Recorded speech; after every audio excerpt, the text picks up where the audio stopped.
स्वागत है दोस्तों।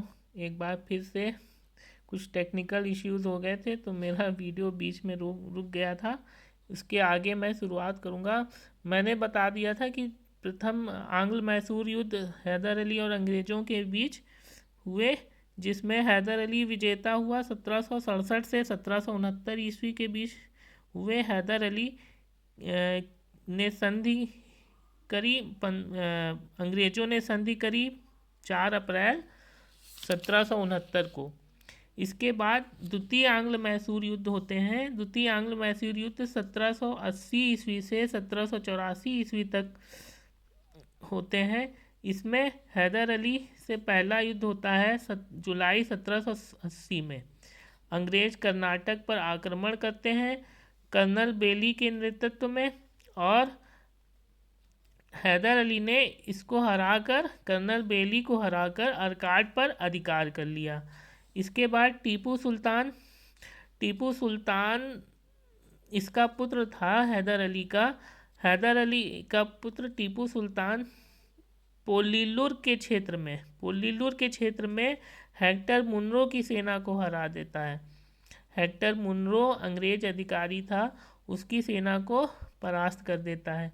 यही द्वितीय आंग्ल मैसूर युद्ध के क्रम में आता है। इसके बाद 1781 में हैदर अली से 3 युद्ध होते हैं। हैदर अली बनाम आयरकूट, अंग्रेज अधिकारी आयरकूट बनकर आता है। वो हैदर अली को 3 युद्धों में हरा देता है। एक पोर्टो नोवो के क्षेत्र में, एक पोलिल्लुर के क्षेत्र में, और एक शोलिंगुर के क्षेत्र में। इन तीनों जगहों पर हैदर अली परास्त हो जाता है आयरकूट से द्वितीय आंग्ल मैसूर युद्ध में। ये 1781 में होता है। इन तीनों जगहों पर इसी साल 1781 में युद्ध होते हैं, जिसमें हैदर अली हार जाता है और आयरकूट जीत जाता है। इसके बाद हम आगे बढ़ेंगे। दिसंबर 1782 ईस्वी में हैदर अली की मृत्यु हो जाती है, और उसका पुत्र, हैदर अली का पुत्र टीपू सुल्तान गद्दी पर बैठता है।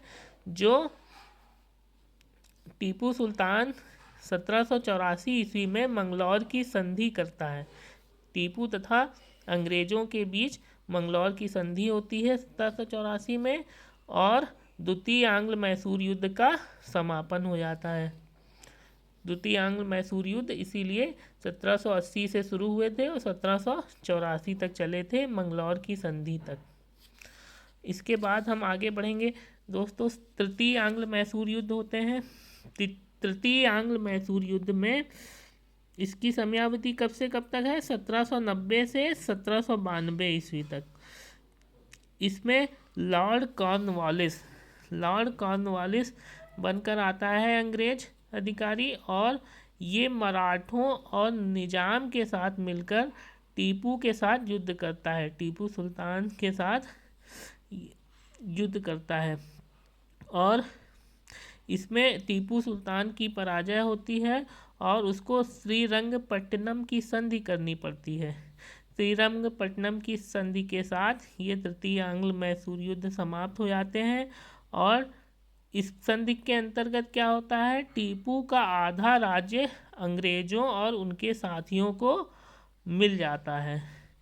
कौन साथी थे अंग्रेजों के? मराठे और निजाम और अंग्रेज टीपू का आधा राज्य इस संधि के तहत हासिल कर लेते हैं, और टीपू से 3 करोड़ रुपए वसूल लेते हैं युद्ध में हुई क्षति के रूप में 3 करोड़ रुपए वसूलते हैं। तो दोस्तों, ये श्रीरंगपट्टनम की संधि बहुत इम्पोर्टेंट संधि है। ये कब हुई थी? मार्च 1792 ईस्वी में। ये क्वेश्चन आ सकता है, श्रीरंगपट्टनम की संधि कब हुई और किसके किसके बीच हुई? तो मार्च 1792 ईस्वी में अंग्रेज़ों और टीपू सुल्तान के बीच। इसमें अंग्रेज़ों के साथी कौन कौन थे? मराठा और निजाम। ठीक है। इसी के परिणाम स्वरूप तृतीय आंग्ल मैसूर युद्ध जो 1790 से 1792 तक चले समाप्त हो जाते हैं। ठीक है दोस्तों, आगे बढ़ेंगे। चतुर्थ आंग्ल मैसूर युद्ध। चतुर्थ आंग्ल मैसूर युद्ध में क्या होता है? चतुर्थ आंग्ल मैसूर युद्ध में टीपू की मृत्यु हो जाती है। टीपू की मृत्यु हो जाती है 1799 ईस्वी में। ये जो चौथे अंग्रेज़ों और मैसूर राज्य के बीच युद्ध हुए, इसमें टीपू सुल्तान जो वहाँ का शासक था उसकी मृत्यु हो जाती है 1792 ईस्वी में। इसमें अंग्रेजी सेना का नेतृत्व किसने किया? इस युद्ध में वेलेजली, लॉर्ड वेलेजली और स्टुअर्ट ने अंग्रेजी सेना का नेतृत्व किया चतुर्थ आंग्ल मैसूर युद्ध में। ठीक है दोस्तों, तो महत्वपूर्ण तथ्य देख लेते हैं। इसमें महत्वपूर्ण तथ्य क्या है? महत्वपूर्ण तथ्य के रूप में देखिए दोस्तों, टीपू सुल्तान एक ऐसा शासक था, एक ऐसा एकमात्र शासक था जिसने अंग्रेज़ों की राजनीति को समझा। और अभी तक जितने शासक हुए थे वो अंग्रेज़ों की राजनीति को नहीं समझ पा रहे थे, लेकिन टीपू सुल्तान ही एक ऐसा शासक था जिसने वहाँ उनकी राजनीति को भी समझा और आर्थिक नीतियों को भी समझा, दोनों नीतियों को समझा। जबकि अभी तक के शासक आर्थिक नीति ही समझ पा रहे थे। देखिए महत्वपूर्ण तथ्य क्या है? टीपू सुल्तान ने श्रीरंगपट्टनम को अपनी राजधानी बनाया तथा यहीं पर जैकोबिन क्लब की स्थापना की। दोस्तों यहाँ से 2 क्वेश्चन बनते हैं, दोनों इम्पोर्टेंट क्वेश्चन हैं। कि ये क्वेश्चन आ सकता है कि श्रीरंगपट्टनम को राजधानी किस शासक ने बनाया? तो टीपू सुल्तान ने। श्रीरंगपट्टनम किसकी राजधानी थी? टीपू सुल्तान की। और जैकोबिन क्लब की स्थापना किसने की? श्रीरंगपट्टनम में जैकोबिन क्लब की स्थापना किसने की? टीपू सुल्तान ने। और ये भी आ सकता है कि जैकोबिन क्लब की स्थापना टीपू सुल्तान ने कहाँ की थी? श्रीरंगपट्टनम में। तो 3-4 क्वेश्चन यहाँ से बन गए। तो इसको याद रखिएगा दोस्तों, श्रीरंगपट्टनम को अपनी राजधानी बनाया टीपू सुल्तान ने और वहाँ पर एक जैकोबिन क्लब की स्थापना की। ठीक है, आगे बढ़ेंगे।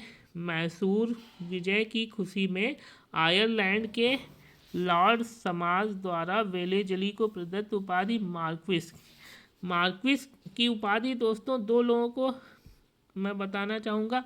लॉर्ड डलहौजी को भी मिली थी और इस लॉर्ड वेलेजली को भी मिली थी। पहले वेलेजली को मिलती है मैसूर विजय की खुशी में। जो मैसूर के युद्ध हुए थे उसमें चौथे युद्ध में अंग्रेजी सेना का नेतृत्व किया था लॉर्ड वेलेजली और स्टुअर्ट ने। तो लॉर्ड वेलेजली ने ये युद्ध समाप्त करके मतलब पूरी तरह से मैसूर को अपने अंग्रेजी साम्राज्य में मिला लिया। टीपू की मृत्यु हो गई, तो उसी की खुशी में आयरलैंड के लॉर्ड समाज थे, उन्होंने इसको लॉर्ड वेलेजली को मार्क्विस की उपाधि दी थी। ठीक है दोस्तों, आगे बढ़ेंगे। चतुर्थ आंग्ल मैसूर युद्ध के बाद अंग्रेजों ने मैसूर की गद्दी पर पुनः अडयार वंश के एक बालक कृष्णराज को बिठा दिया। जब ये युद्ध समाप्त हो गए तो इसके बाद अंग्रेज़ों ने मैसूर की गद्दी पर किसको बिठाया? अडयार वंश का एक बालक था कृष्णराज को बिठा दिया, जो अडयार वंश का था। और कनारा, कोयम्बटूर और श्रीरंगपट्टनम को अंग्रेजी साम्राज्य में मिला लिया। कनारा को, कोयम्बटूर को, श्रीरंगपट्टनम को अंग्रेजी साम्राज्य में मिला लिया। ठीक है दोस्तों, अब दोस्तों इसी के आगे के क्रम में गवर्नर जनरल और वायसराय के बारे में पढ़ेंगे।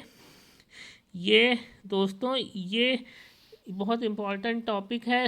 रियासतों के प्रति प्रमुख ब्रिटिश नीतियाँ, मतलब अंग्रेजी साम्राज्य के विस्तार के लिए जो ब्रिटिश साम्राज्य के विस्तार के लिए जो नीतियाँ अपनाई गई थी, वो कुछ 5 प्रमुख नीतियाँ थी। उनके बारे में मैं आपको बताऊंगा। इसके बारे में विस्तार में चर्चा करेंगे। ठीक है। तो इसके बारे में मैं आपको आगे अलग वीडियो में बताऊंगा। इसके आगे हम पढ़ेंगे गवर्नर जनरल, वायसराय और गवर्नरों के बारे में और इन नीतियों के बारे में। तो अभी हम आपको यहाँ पर थोड़ा विराम देते हैं और हम लोग इस टॉपिक के लिए अगली वीडियो में बात करेंगे। ठीक है दोस्तों, धन्यवाद दोस्तों, बहुत बहुत धन्यवाद, नमस्कार।